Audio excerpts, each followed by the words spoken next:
día a todos. Ya llegando al final de esta mañana, todavía tenemos una importante charla y luego el cierre de la mañana de esta campaña de lanzamiento de campaña gruesa. Espero que hayan tenido un tiempito para ir, llenar el termo de mate, acomodarse un poquito, porque lo que se viene es bien interesante. Desde que arrancamos, que estamos escuchando cuestiones vinculadas a la pandemia, al COVID, las disrupciones que esto ha generado en el comercio, inicialmente con Máximo Torero, economista jefe de FAO, que hizo un excelente análisis respecto de cómo impactó esto en lo que es la economía agropecuaria mundial, y que sabíamos, porque está pasando lo mismo en Argentina, lo mismo viene sucediendo, incluso hasta nos pasa a nosotros aquí, en este lanzamiento, que por primera vez tenemos que hacer el lanzamiento de la gruesa en manera virtual, trabajándolo a distancia cada uno en las ciudades donde viven, que no nos fue nada fácil, pero que gracias a Dios viene saliendo muy bien. Pero no solo eso, tenemos otro tipo de factores de incertidumbre, como son la fiebre porcina, tenemos también, por supuesto, los temas de guerra comercial China-Estados Unidos, que siempre están ahí afectando el mercado. Y la palabra incertidumbre es una luz que prende todo el tiempo, a lo cual se suma el efecto climático. Lo escuchábamos al ingeniero Sierra y luego a los expertos de la bolsa que, analizando todo esto, ¿no?, planteaban cuál sería el escenario para la 2021. Y es por eso que con esta visión un poco de hacia dónde vamos, dijimos, ¿por qué no lo invitamos a Sebastián Campanario? Para que nos dé un poco de luz, nos haga mirar un poco más hacia adelante, salir de esa coyuntura que muchas veces nos frena y tratar de pensar cómo seguir, cómo pensar nuevos negocios, cuáles son las oportunidades que esto puede llegar a generar, cómo generar confianza, cómo plantear la agenda de la innovación, de la creatividad, lo que él tanto sabe que es la economía no tradicional. Sebastián es, muchas veces, seguramente todos ustedes lo conocen, es economista, es licenciado en periodismo también, ha sido prosecretario de la redacción de Clarín, trabaja hoy en día en La Nación, es un speaker muy importante, lo hemos visto por todos lados, así que nos parecía que era la persona más que adecuada para darnos este mensaje. Así que, Sebastián, todo tuyo para que nos puedas comunicar un poco, darnos un poco de optimismo o al menos ayudarnos a pensar en cómo seguir hacia adelante. Muchas gracias. Gracias, Ramiro, por la presentación, gracias a la Bolsa de Cereales por la invitación. Para mí la verdad que es un lujo estar hoy con ustedes. Y bueno, muy contento también de compartir este line-up con algunos oradores que son amigos. Recién saludé a Silvia Neistat, con quien trabajé en Clarín durante muchos años. Sé que a la mañana también estuvo Claudio Zubovici, que es un crack, genio total, también muy amigo. Como decía recién Ramiro, yo soy economista, pero la verdad es que me dedico al periodismo y a temas por ahí no tradicionales de la economía. Estuve muchos años escribiendo sobre economía tradicional y ya desde hace unos 15 años escribo sobre temas de innovación, de creatividad, de futuro. Y la verdad es que nunca fue un año tan interesante, digamos, para escribir sobre estos temas. Sin duda esto lo dijo hace una semana una escritora, se llama Mariana Enríquez. Sin duda es un tiempo muy interesante para contarlo, no sé si tanto para vivirlo, ¿no?, dijo ella, y esa es un poco la realidad. Pero bueno, como decía Ramiro recién, voy a tratar, digamos, no sé si de echar luz o de ser optimista, pero sí contarles lo que para mí es lo más relevante, lo más interesante de lo que es la agenda de innovación, de cambio, de futuro cercano, que está ardiendo. La verdad es que, como les decía, yo nunca tuve tantas historias para contar para mi columna de domingo, para los libros, para las clases que doy. Lo que les voy a contar se nutre básicamente de lo que escribo en La Nación, de los libros que estoy haciendo, y también de un ciclo que se llama Proxy, que estoy haciendo en el Instituto Baikal ya desde hace unos meses, en el cual invito a personas que para mí son muy interesantes a hablar de futuro cercano, no necesariamente de tecnología, ¿no?, porque uno cuando habla de futuro en general tiende a tener una sobrerepresentación de temas de tecnología, esto lo vamos a ver en un ratito, pero hablo sobre vínculos, sobre cultura, sobre cambios que tienen que ver con el clima, digamos, sobre varias avenidas de cambio que hoy están interrelacionadas, ¿no? Y de ahí, digamos, nutro mucho de lo que va a ser la charla de hoy. La semana pasada, el lunes pasado, por ejemplo, vino Jorge Carrión, que es un crítico cultural y escritor, estuvo por Zoom, ¿no?, por la plataforma, español, que escribió para mí lo que para mí es uno de los mejores libros del año en materia de cambio, que se llama Lo Viral, que es un libro que habla tanto de plataformas de tecnología como el virus que estamos viviendo. Y me parece, digamos, que de esta conversación multidisciplinaria uno puede extraer lo más interesante que hoy está pasando.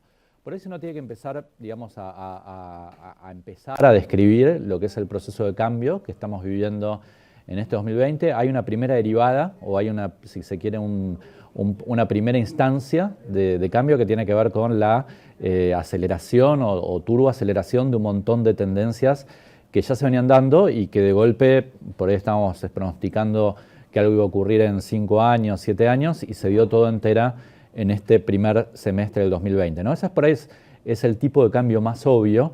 Por ahí también el más obvio tiene que ver con todo lo que tiene que ver con teletrabajo, con teleeducación, con digitalización en general, ¿no? Lo estamos viendo en las evaluaciones de las empresas de nueva economía, etcétera.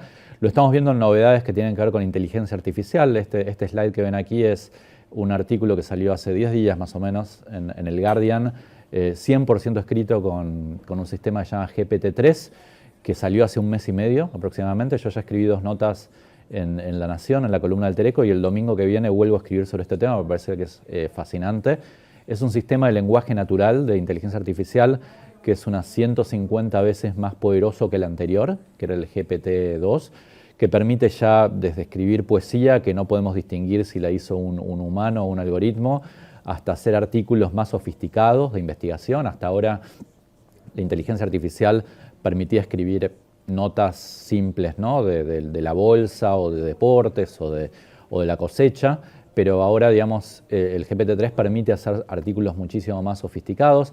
Esta es una de las grandes novedades en materia digital, en materia de inteligencia artificial que estamos viendo sin duda en el 2020, pero lo que les decía de la aceleración va más allá de la digitalización, ¿no? Yo, por ejemplo, escribo mucho de temas de cambio climático y cuando uno habla con gente, digamos, del área de energías alternativas, de productos sustentables, etcétera, también te dicen que están viviendo un escenario de mucha aceleración, ¿no? Por precios bajos del petróleo, por tasas bajas de interés, que son muy importantes para todos los proyectos que tienen que ver con energía no convencional. O sea, por una serie de factores también en ese área estamos viendo una aceleración, ¿no? Tesla ya es la empresa automotriz más valiosa del mundo, ¿no? O sea, ayer hubo un anuncio muy importante de baterías. Estamos viendo muchas novedades con base diaria o semanal que tienen que ver con este campo.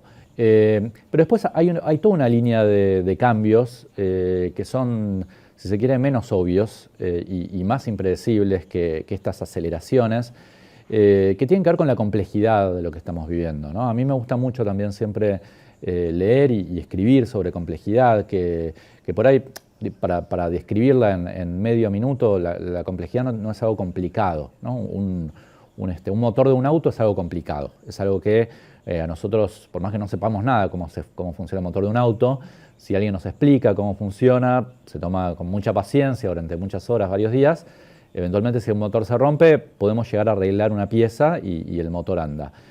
Un sistema complejo es algo distinto, o sea, no es algo complicado, es algo que es una red en la cual uno cuando toca algo, inmediatamente altera todo el sistema, con lo cual no sirve arreglar una pieza, no sirve el enfoque tradicional de reingeniería empresaria en el cual, bueno, uno identifica cuál es el área que no funciona, lo arregla, lo cambia y todo el sistema funciona, porque cuando uno va a tocar una parte del sistema, cambia todo, ¿no? Por eso, hoy por hoy, las metáforas para mí más ricas, que mejor describen la realidad que estamos viviendo, hay una que la dijo Sino Martín Sorrell, que es un publicista muy importante, el fundador del grupo del EPP, lo dijo el año pasado, antes de la pandemia, pero él dijo que la sensación que él tenía es que estábamos arreglando un motor del avión en pleno vuelo, ¿no? Mientras el avión está volando, estamos arreglando el motor, y lo que hagamos con el motor no es inocuo para cómo esté volando el avión. Y la metáfora es similar a otra que también me dijo un amigo publicista, se llama Carlos Pérez, que me dijo, es como que nos estamos atando los cordones de las zapatillas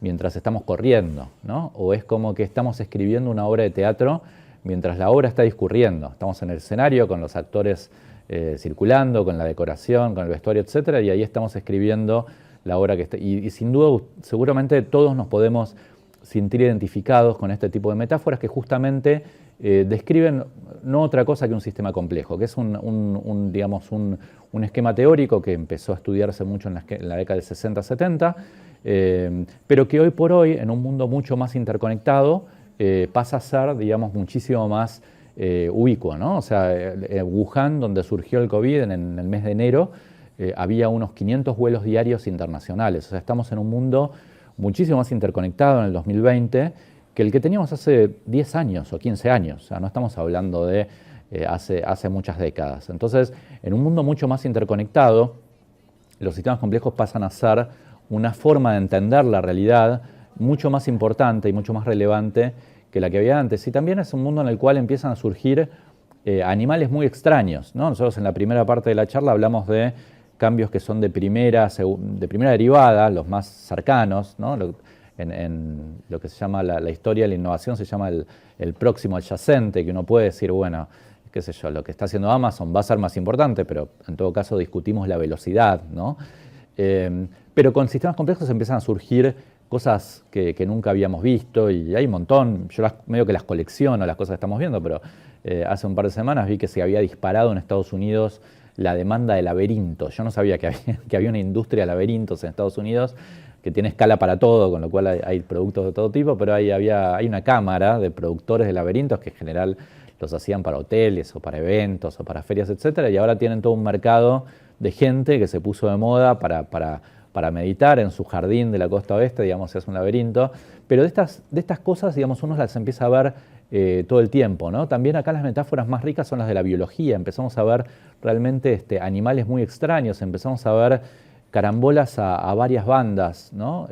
Como decíamos antes, en un mundo que es completamente impredecible, porque la pandemia de alguna manera es una hidra, un monstruo de varias cabezas, ¿no? Esto también es una propiedad de los sistemas complejos. La pandemia, el COVID, tiene una cabeza, que es la cabeza biológica, la cabeza del COVID, pero también tiene una cabeza económica, tiene una cabeza social, tiene una cabeza política, tiene una cabeza de salud mental. El domingo pasado escribí en La Nación sobre el tema de salud mental, que es otro tema recontra subestimado en la agenda de lo que está pasando en el año 2020. Cuando uno, digamos, tiene una hidra de varias cabezas, bueno, surgen estos sistemas complejos. ¿Qué hay que hacer frente a ellos? La gente que estudia a fondo el área de complejidad dice que tenemos que resignarnos a que no es algo que se pueda solucionar, sino que hay que aprender a bailar con ellos, ¿no? Me parece que las charlas que estuvimos viendo hasta ahora en el día de hoy, empezando con Claudio Zukovicki al principio, que hablaba de, bueno, no hay plan B, hay que de alguna manera bailar con esto. Y también estaba viendo también hace un rato las entrevistas que hizo Silvia Neistat, van por ese lado, ¿no? O sea, de alguna manera tenemos que tomar clases de danza para bailar mejor con estos sistemas complejos y darnos cuenta de que, bueno, realmente en un sistema complejo es imposible pronosticar algo. Cualquier economista, cualquier persona que venga aquí y les diga a fin de año, de acá a 6 meses, la situación va a ser esta, les está mintiendo o está, digamos, hablando con un grado de probabilidad muy bajo, porque nadie pudo predecir en enero lo que íbamos a estar viviendo hoy, ¿no? O sea, esto es una propiedad también de los sistemas complejos. También tenemos que tomar decisiones en equipo, de manera multidisciplinaria, ¿no? Esto que por ahí parece un lugar común en el mundo corporativo, digamos, hoy es cierto más que nunca. Y también tenemos que tener en cuenta que en un mundo de sistemas complejos, de alguna manera la persistencia paga mucho más de lo habitual, ¿no? O sea, porque uno tiene que jugar muchos más billetes de lotería para que tener un cisne negro positivo. No sé si leyeron el libro de Nassim Taleb, que es de alguna manera el gran divulgador de la complejidad, pero básicamente ahí a mí me gusta mucho una frase de un psicólogo que se llama Weissman, que dice que la suerte es, de alguna manera, es una función del azar y de nuestra velocidad de interacción con el azar, ¿no? Nosotros al azar no lo podemos controlar por definición, pero nuestra velocidad de interacción con el azar sí la podemos controlar. Entonces, esa velocidad de interacción justamente es la persistencia, es hacer todos los días algo distinto. Si nosotros no estamos en redes sociales, vamos todos los días al trabajo en el mismo medio de transporte, no hablamos con nadie, bueno, es bastante difícil que tengamos suerte, pero si hacemos cosas distintas todo el tiempo, el cisne negro positivo puede aparecer. A mí me gusta mucho contar casos como el de Brad Pitt o el escritor John Grisham. Brad Pitt fue como 80 y pico de audiciones antes de que lo tomaran en su primer spot publicitario, antes de hacer películas, ¿no? Y es Brad Pitt. John Grisham es el autor más vendido de la historia, vendió más libros que la Biblia, y él fue a 27 editoriales, 26 les dijeron que no. Yo les preguntaría a ustedes, a vos Ramiro, a todos los que están escuchando, ¿cuántos no se bancarían? ¿No? Yo me bancaría 3 o 4 y digo, ya me dedico a otra cosa. Grisham persistió. Y el primer libro de Grisham además vendió millones de libros, no es que el primero era malo y las editoriales se enteraban que era malo, sino que vendió realmente millones de libros, con lo cual, digamos, hay un montón de historias que uno puede contar que hablan de este valor de la persistencia, que es mucho más, para mí, valga la redundancia, mucho más valioso en este año 2020.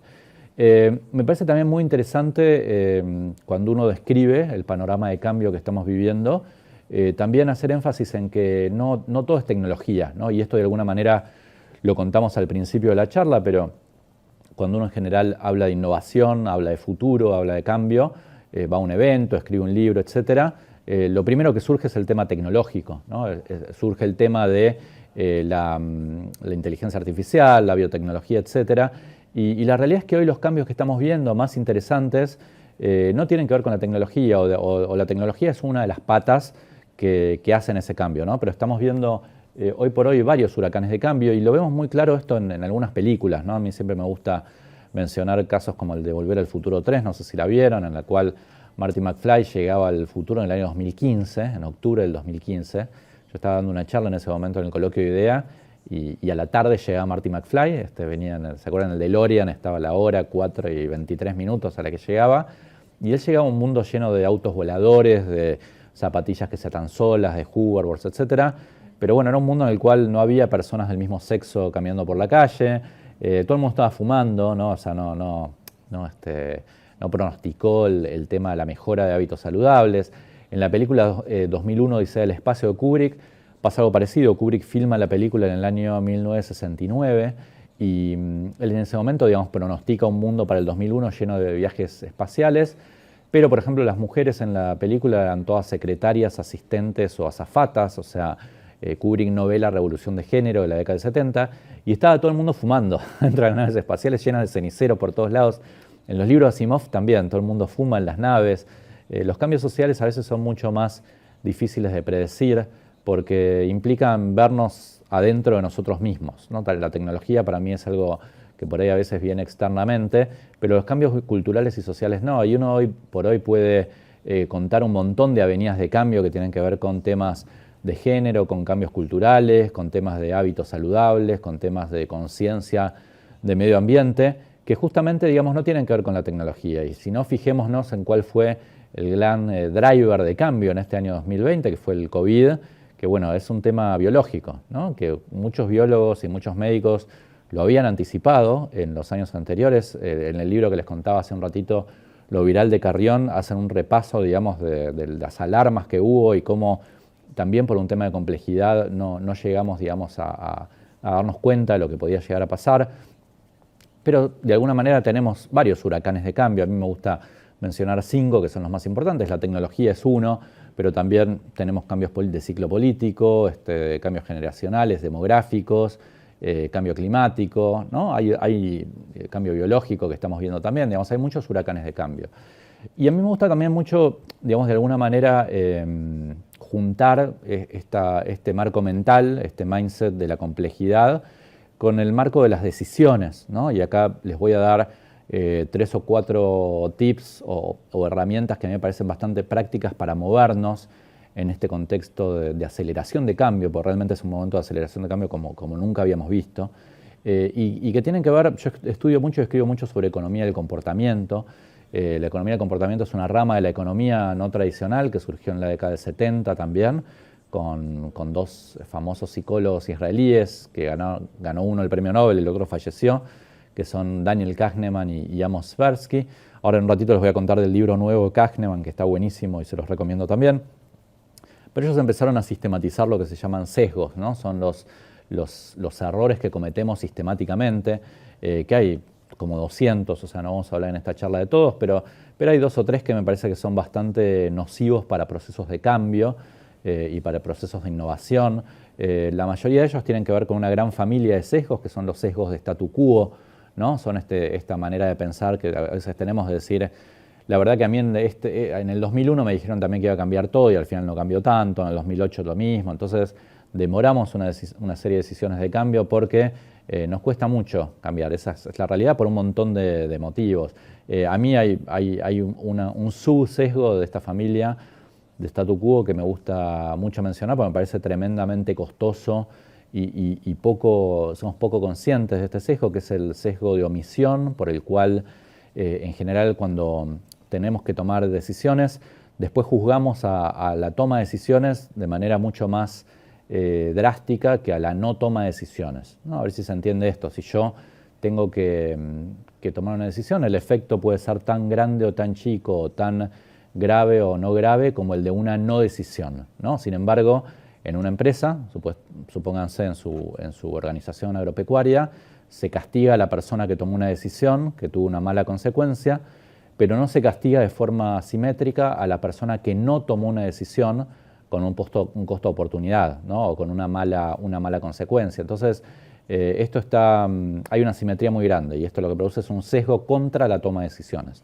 Esto lo que hace es que las organizaciones en general estén llenas de personas que no toman decisiones, ¿no? Que sonríen bien, dan bien la mano y no toman ninguna decisión. Y a mí me gusta mucho un estudio económico que se hizo, yo lo llamé cuando hice la nota en el diario, el efecto Pancho Lamolina. ¿Se acuerdan de Pancho Lamolina? Me imagino que hay mucha gente que lo recuerda. Era un árbitro de fútbol que era famoso por el siga-siga, ¿no? Cuando venía un jugador de fútbol y lo mataba al otro, el tipo decía siga-siga, no pasa nada.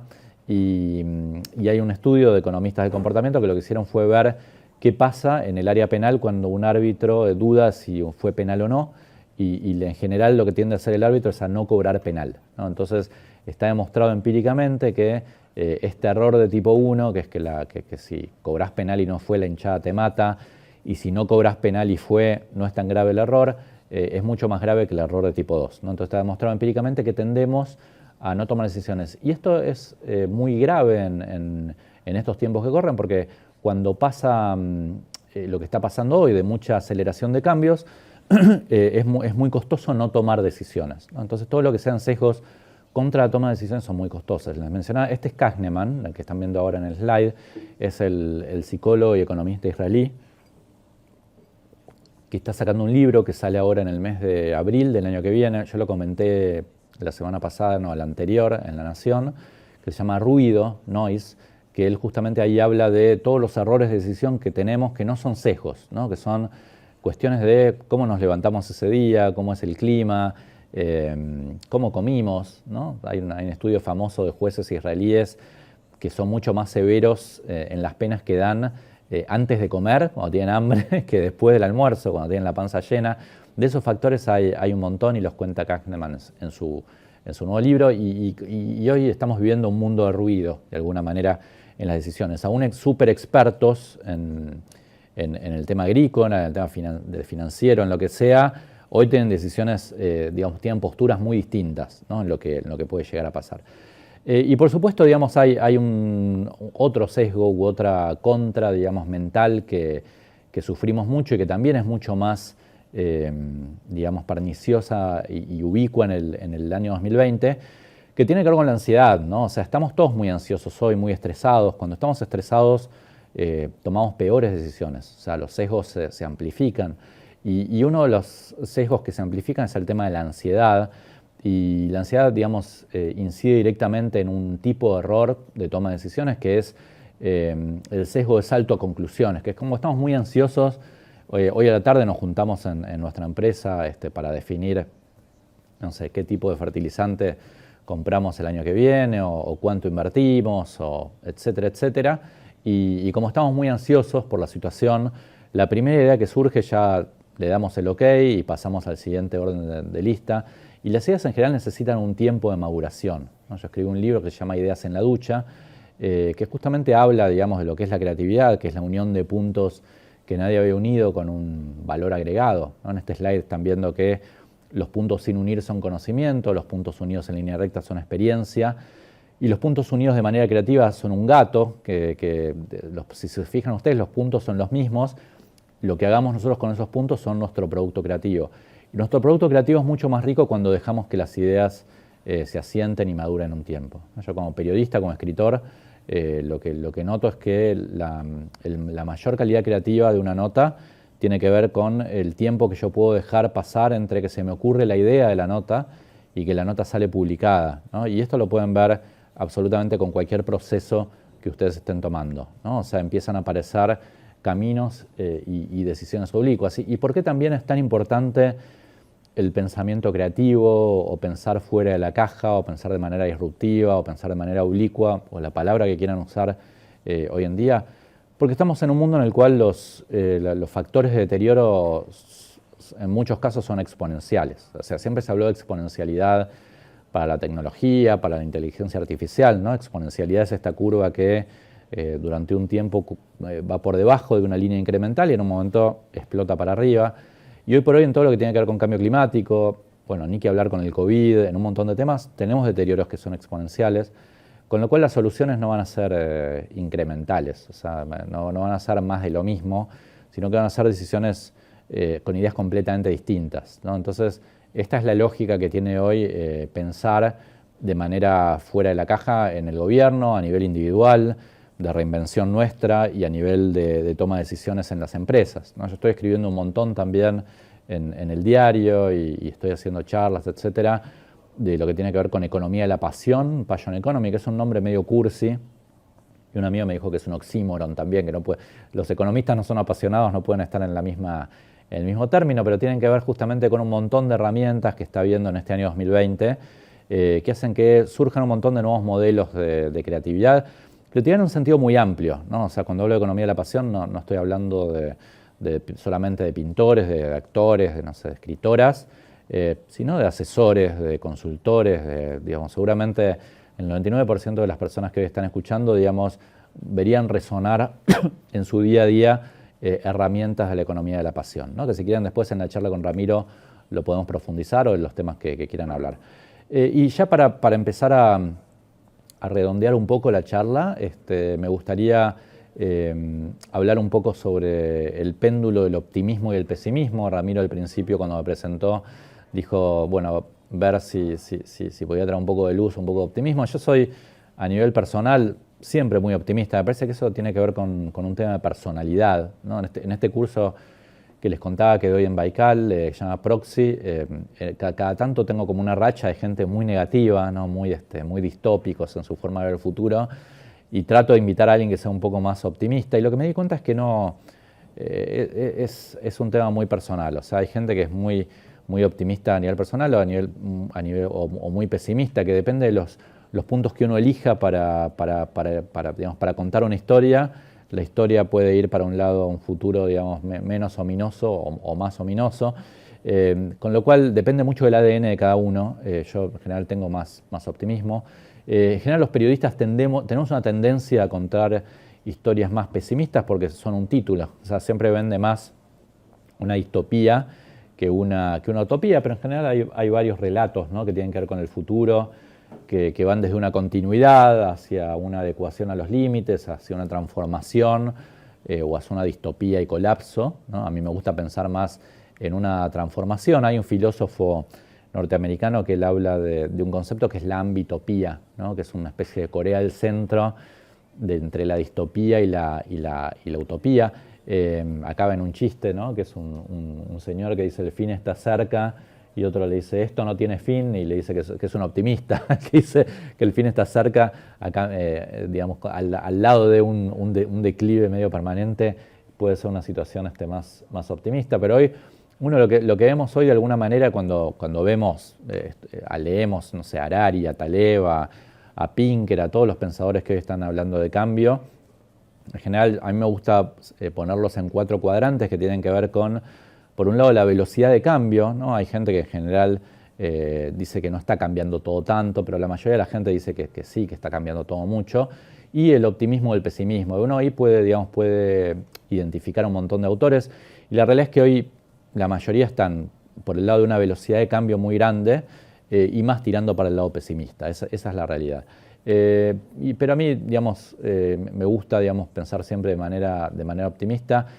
Hay una frase, un concepto de una escritora francesa que a mí me gusta mucho, que se llama Marguerite Yourcenar, que tiene un párrafo que es medio largo de transcribir, pero básicamente el resumen es que los pesimistas y los optimistas al final del día nos vamos a encontrar en el mismo lugar, ¿no? Que es la realidad.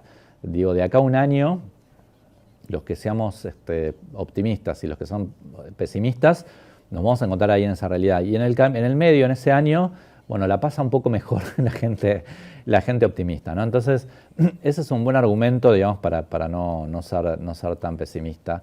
Esto lo dice mucho Mario Leger también, el expresidente del Banco Central. Y también contarles para terminar un pensamiento, un concepto de un escritor que se llama Viktor Frankl, que seguramente la mayoría de ustedes lo puede haber leído.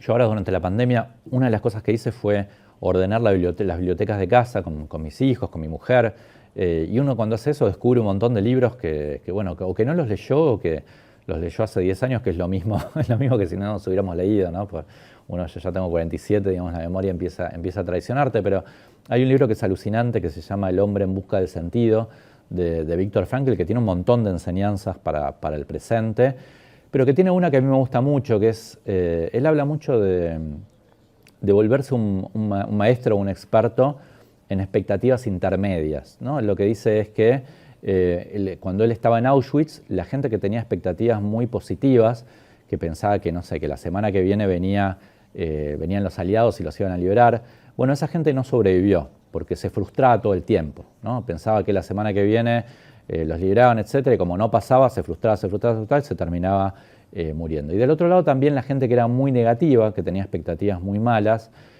también no sobrevivía, porque esa negatividad, digamos, ese pesimismo, hacía que se deprimieran, etcétera, sistema inmunológico empeora, entonces tampoco sobrevivía.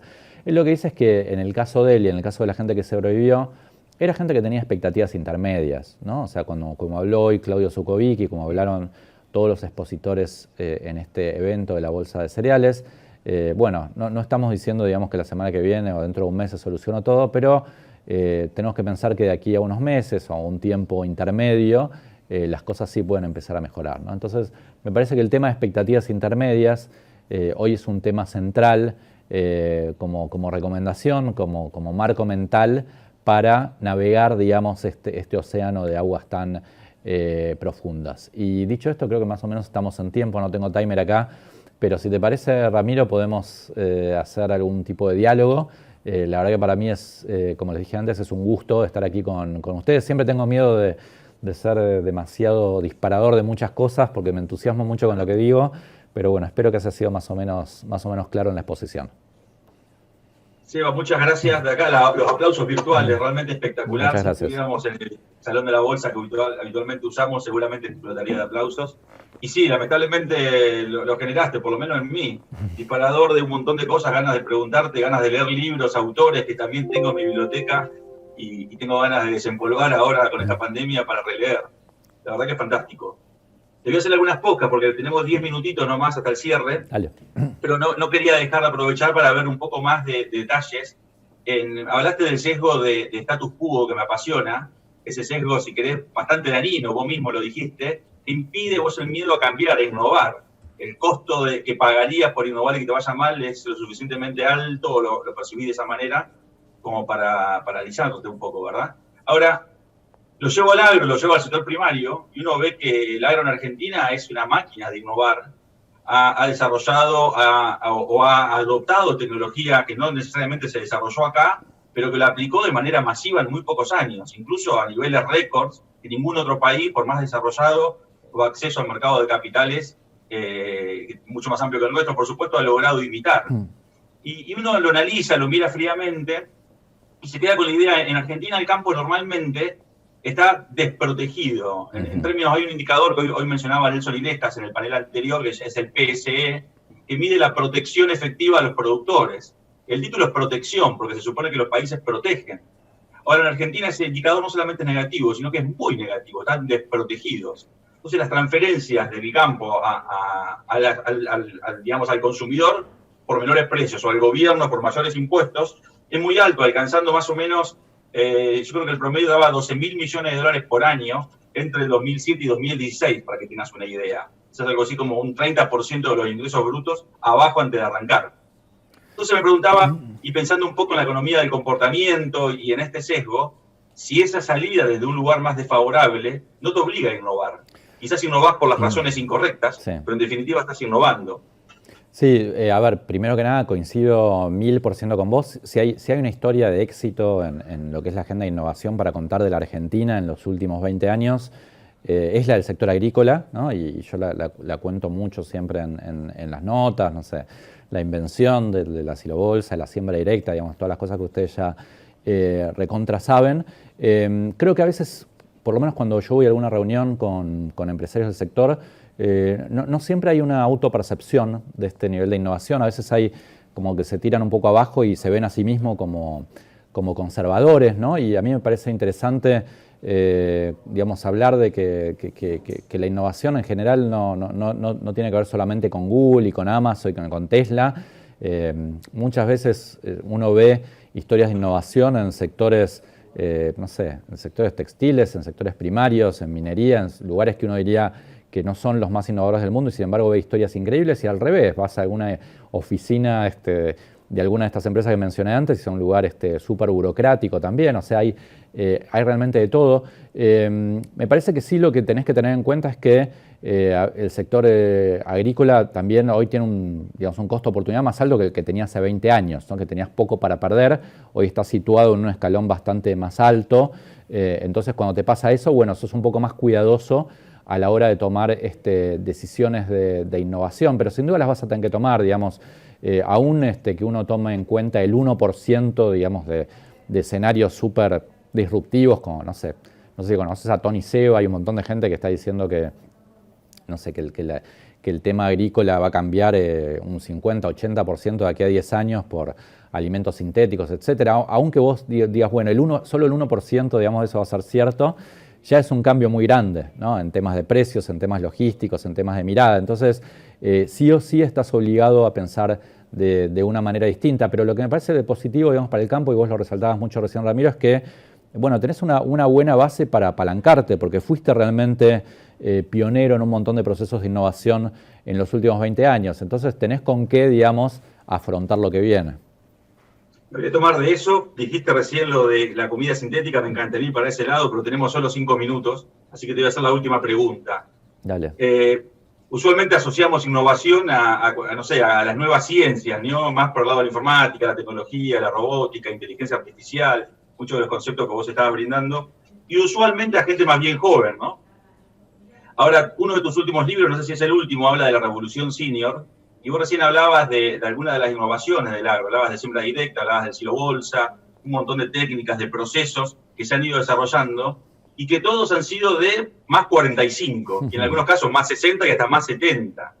También habías hablado un poco de ese pensamiento creativo que te implica no ser tan ansioso y tener un poquito más de tiempo para la reflexión, y no puedo dejar de asociarlo con esta gente más de experiencia. Estaría bueno que hagas algún comentario vinculado con eso. Sí, buenísimo. Yo en el Baikal, mi mejor alumno abanderado tiene 95 años. Alberto Neisberg es un ingeniero, que es un genio total.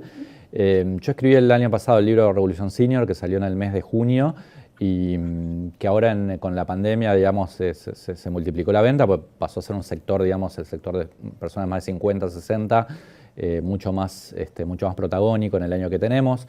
En general los periodistas, viste, tenemos un pecado que es contar muchas historias de creatividad e innovación con jóvenes genios, ¿no? Con, no sé, Zuckerberg, con los fundadores de Google en su momento, tienen 20 y pico de años.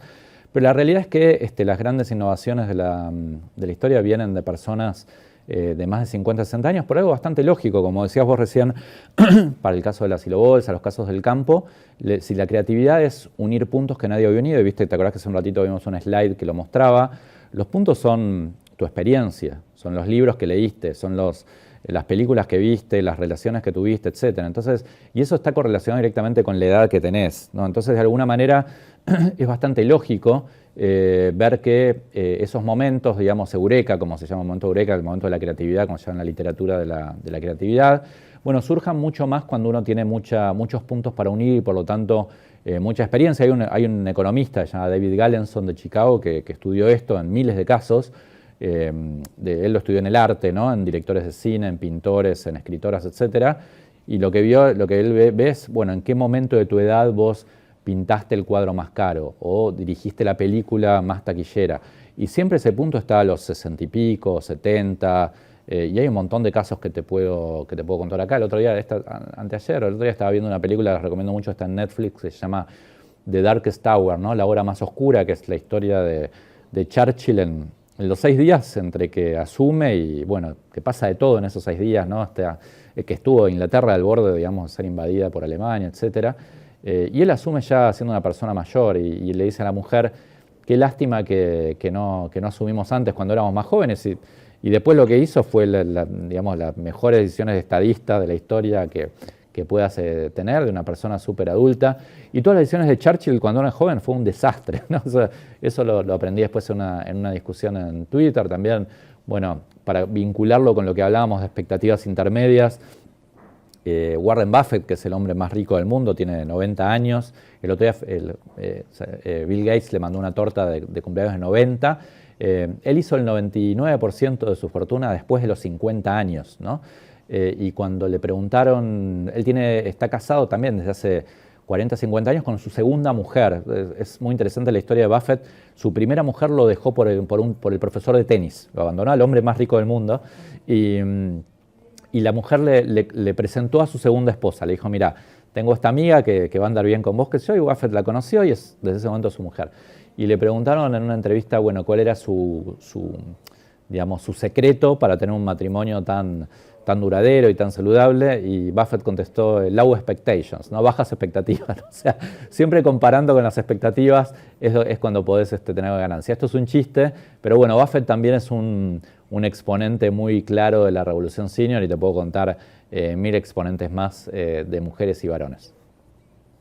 Mil gracias, Sebastián, te agradezco muchísimo. Creo que cuando pensábamos este panel, el objetivo más que cumplido, sabíamos que estábamos navegando sistemas complejos, como bien lo dijiste, pero con esta visión que nos dejás, nos permite por lo menos, o nos das herramienta, algún insight para saber cómo hacer para pensar el siguiente paso y no quedar tan atormentado con lo que pasa en el minuto a minuto, en las noticias, etc. Te agradezco infinitamente haber participado del Congreso de Lanzamiento de Bolsa de este año, ¿no? De la Bolsa de Cereales.